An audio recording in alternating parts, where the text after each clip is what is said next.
4 years ago, I sold my house in Ohio, paid off the mortgage for good, and used the money to retire to a fishing boat in a barangay by the sea just outside Dumaguete, and just about everyone back home said I'd lost my mind. Before I get into what actually happened, do me a quick favor and hit subscribe and leave a like. It honestly helps us out over here. My brother said it plainest. He looked at me across the kitchen table, shook his head, and asked if I'd gone soft in the brain. Maybe I had. Because the plan was simple, and to a lot of folks it sounded a little crazy. Sell everything, cross the world, and spend my mornings alone in a little wooden bangka hauling in my own supper. That was the whole dream. Let me paint it for you exactly the way I saw it back then, sitting in that cold Ohio kitchen. 6 in the morning, flat, calm water, soft as glass, a fishing line off the side of my own little boat, nobody around for miles. Just me, the sea, and whatever I could pull up for dinner. Solitude was the point. That was the thing I was buying with the whole house. You've pictured it too, haven't you? Warm water, a fishing line, nobody around for miles? A lot of us do. We get to a certain age, and we start to crave quiet the way we used to crave a busy Saturday. And honestly, I understand where that craving came from. Ohio gave me a good life, no complaints. But those winters, gray sky that hangs low for months and doesn't lift, salt on the roads, ice on the steps, and my knees telling me about it every single morning. Then there was the rest of it, the bills, the traffic, the appointments, the long grind that never quite lets go of a man, even after he's done working. I spent so many years running on somebody else's clock. By the end, I just wanted warm water and a slow morning. I wanted to feel the sun on my joints instead of the ache. So I did the math. And this is where I want to be straight with you, because the numbers are the whole reason a plan like this even works. My whole month here runs me about $1,300 a month. I say that plain, out loud, so you can start doing your own arithmetic right along with me. $1,300. That's it.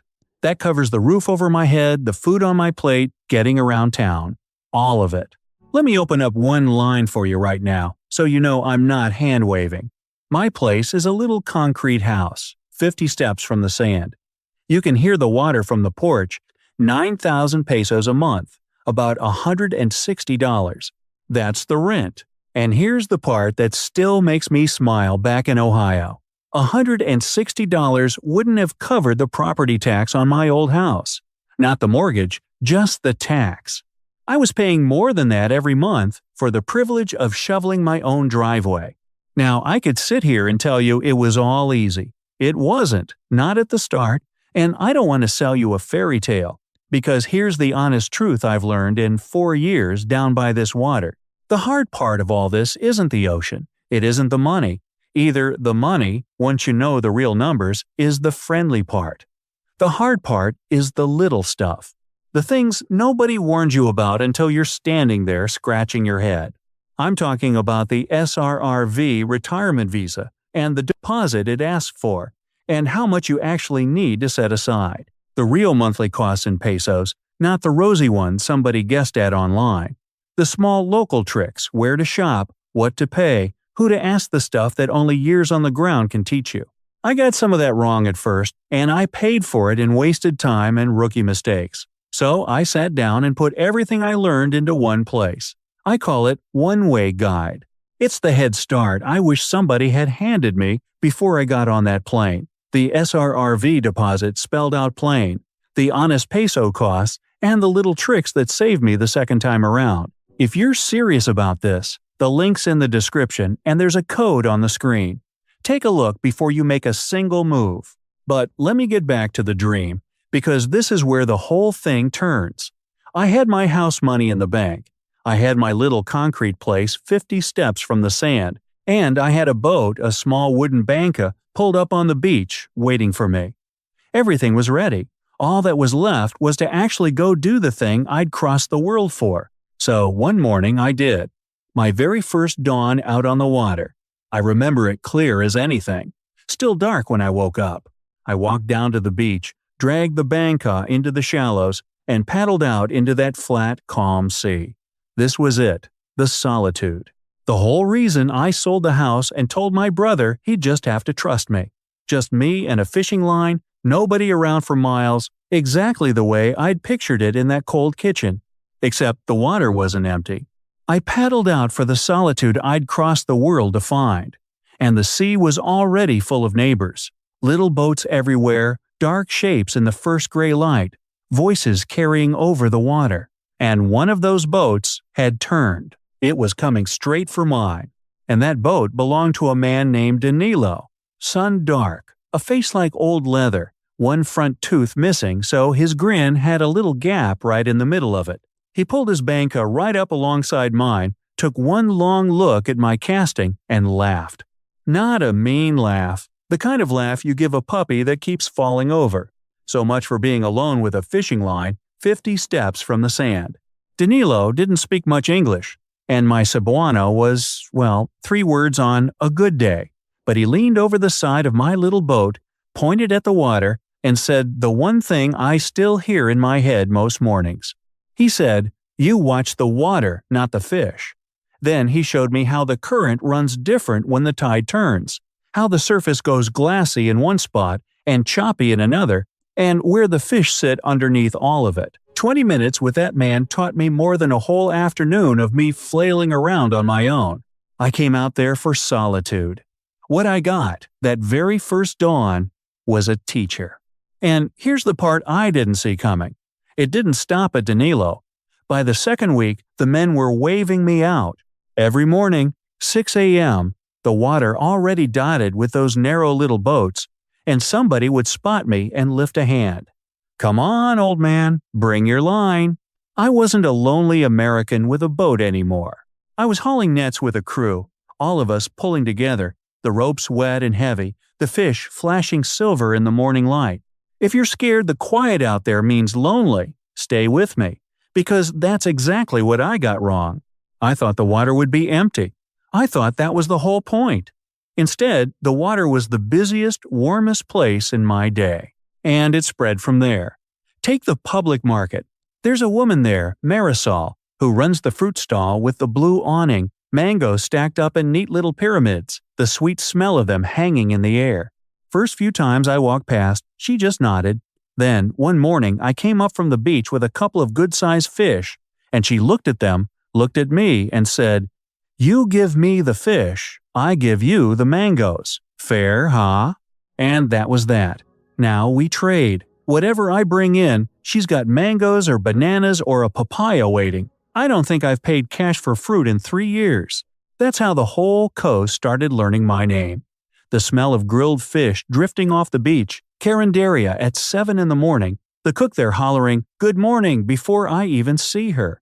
The rattle of the jeepney heading into town, packed and colorful and loud, the driver tapping his horn at me like an old friend. The sorry store on the corner where the fellow keeps my cold drink ready because he knows my walk by now. Little by little, I stopped being the stranger. I became one of the regulars. And it wasn't just the locals folding me in. My second month here, another American family, been on this coast better than 10 years, found out I was living down by the water on my own. They had me over for supper that same week. Grilled fish, cold beer, their kids running around barefoot. They walked me through the little things. Where to get my visa paperwork stamped. Which doctor in town is worth the trip. How to laugh off the stuff that trips up every newcomer. You are never really alone out here, folks. The community catches you. Sometimes before you even know you're falling. And I've got to be honest with you about something, because I promised you honest. It isn't all glass smooth water. There's a learning curve. That tide Danilo showed me, it took me weeks to feel it in my bones instead of just nodding along. And the power goes out. A brownout will hit in the middle of the afternoon and last a solid 2 hours. Fan dead, no cold drink. First time it happened, I sat there sweating, a little annoyed. But you know what? None of it landed like a disaster. It landed like a small assignment. The brownout hits, and a neighbor calls me over to sit in the shade of his mango tree where there's a breeze off the sea. The tide confuses me, and Danilo's there the next morning, pointing again, patient as ever. Every little snag, the crew smoothed it out. That's the difference between struggling alone and being folded into a place. The problems don't vanish, they just stop being yours to carry by yourself. And something happened to me in all this I truly did not expect. I felt younger, I mean it. Back in Ohio, my knees ached every winter. I slept bad. I dragged through the gray months like a man pushing a stalled car. Out here, paddling that little banca at dawn, sun on my back, salt in the air, walking the beach barefoot, riding a tricycle everywhere for $1 a ride, I sleep like a stone. My joints quit complaining.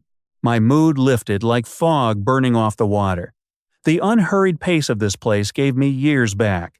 I feel it every single morning. So that's the life. A crew that waves me out, a woman trading me mangoes, a whole coast that knows my name, and a body that feels 10 years lighter than it did back home. I retired to a fish and got a family instead. But I know exactly what a lot of you are thinking right now, because you tell me, in the comments, in your messages, the same honest question over and over. That all sounds lovely, but can I really afford it? On a fixed income? On a social security check? Is this actually within reach, or is this just one lucky fella's fairy tale? Fair question. The fairest question there is, and I'm not going to hand-wave it. So let's do the honest thing and open that $1,300 up, line by line. No rounding, no hand-waving. I came here to be alone with a fishing line, and instead, I belong here. And now I'm going to prove to you that this whole life really runs on about $1,300 a month, every single peso of it, starting with the roof over my head. So here it is, on the table in front of me. My electricity bill and my bank statement, right next to my coffee. Grab a pen if you want, do this arithmetic right along with me, because I don't want you taking my word for any of it. Start with the roof. That little concrete place, 50 steps from the sand, runs me 9,000 pesos a month. In dollars, that's rent $160. Let that sit for a second. Back in Ohio, the property tax alone, not the mortgage, just the tax cost me more than that every single month. Here, $160 gets me a home where I can hear the water from my own bed. Now the power. In the hot months, when the fan's going all day and the little air conditioner earns its keep, my electricity runs about $40 in the hot month. That's it. Back home, my central air in July could eat $200, $250, easy. I used to open that bill and wince. Here, I barely notice it. $40, and the breeze off the sea does half the cooling for free. Water and internet, I lump those together, and the two of them come to another $40. Both of them, my internet out here is quick enough for video calls with my brother back in Ohio, the same brother who told me I'd lost my mind. $40 for water and a connection to the whole world. That's less than 1 month of my old cell phone bill. 1. Now food. This is the one people never believe. I eat like a man twice my budget. Fresh fish, rice, vegetables from the market, fruit stacked so high it falls over. And my whole month of eating comes to food maybe $250. Part of the reason it's so low is that a good chunk of it I catch myself. When Danilo and I haul the nets in at dawn, some of that supper is mine, and it never touched a store. And Marisol, who runs the fruit stall with the blue awning at the public market, she trades me mangoes for whatever I bring in. So half my breakfast is a handshake, not a receipt. Back in the States, one grocery run, one cart, could hit $250 by itself. Here, that's the whole month, and I'm eating better than I ever did. Getting around. I don't own a car anymore. Don't want one. When I need to go into town, I flag down one of those little tricycles that buzz along the coast road, and it's a tricycle everywhere for $1 a ride. $1. Rain or shine, the driver knows my name and my street. Back in Ohio, I had a car payment, insurance, and I was pouring $60, $70 of gas into that thing every week just to sit in traffic. Here, I hand over a few coins, lean back, and let the sea breeze do the driving. Now, healthcare. This is the one I want you to hear me on, because it's the piece that scares folks the most. Every month, I quietly set aside a little for solid coverage, real peanut butter, not a gamble. The care out here is genuinely a dream.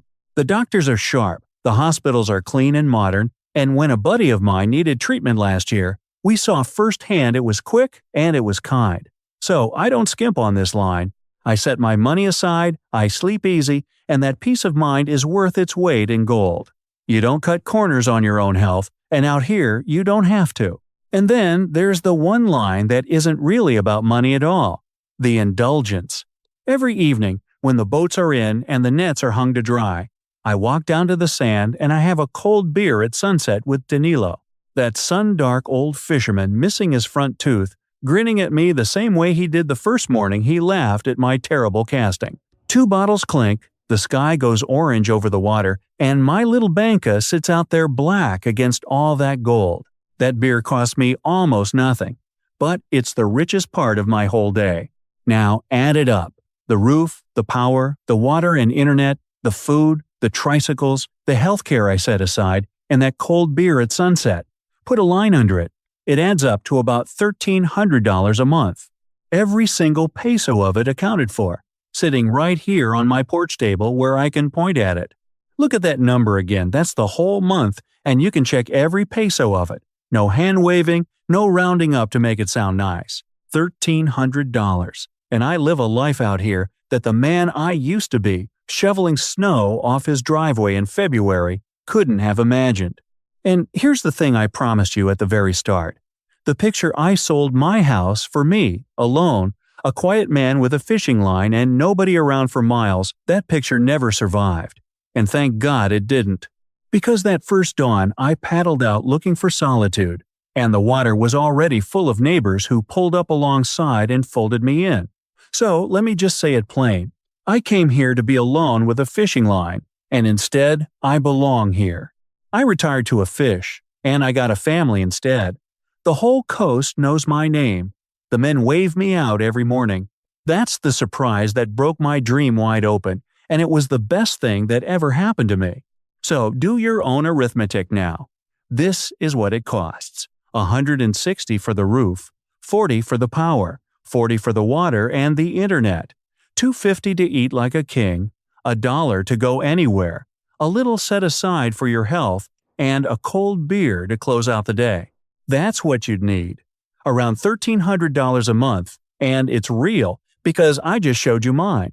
And the part you're most scared of, the being alone, so far from home, on the other side of the world, I'll tell you straight from 4 years in, that quiet you're afraid of out here fills right up with people.